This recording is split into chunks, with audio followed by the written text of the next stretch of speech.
Hello guys, welcome to my video. This is the ASMR hardcore. Yeah. Oh. Wow.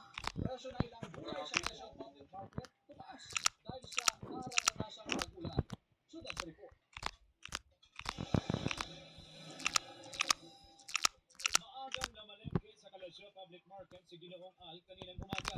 Isa sa kanyang pinamili ang repolyo. Pero ang my part, dahil sa ganitong edad, alam mo na, mas ay ayon sa ilang negosyante, tumaas ang presyo ng gulay ngayon dahil sa nararanasang pag-ulan. May bagyo nga po tayo, kaya mga gulay natin medyo tumaas ang presyo talaga. Oh. Halimbawa, ang pechay, mula sa 80 Sorry guys. Oh.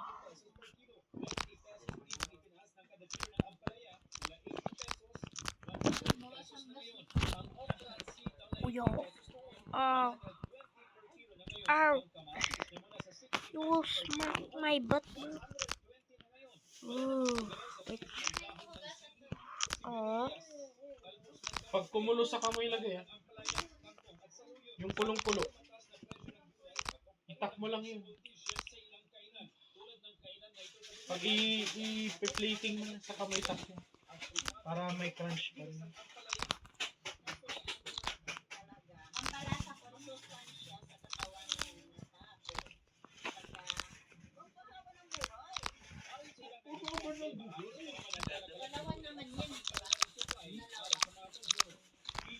Ooh, wine, wine, wine.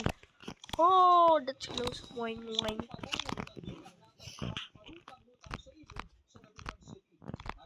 It's nido, full nido. There's no butter. Then let me get out.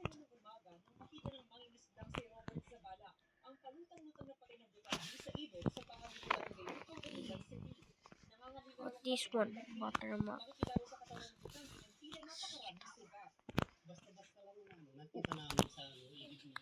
Wrong. It's all butter. Butter, butter, butter. Yeah, it's all butter, bro. Let's get out again.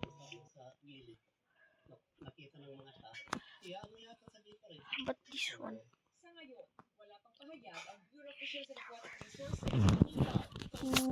Ow, ow, ow, ow. Is there a keyboard? No.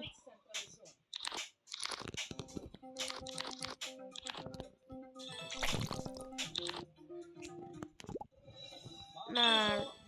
What the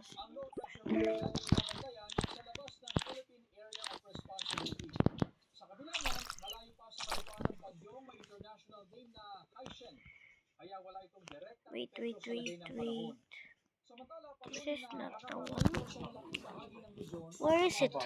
Pero ayon sa pag-asa, posibleng humina yan sa mga darating na araw. Base naman sa datos ng Metro Weather, asahan ng ulan sa malaking bahagi ng Northern at Central Luzon.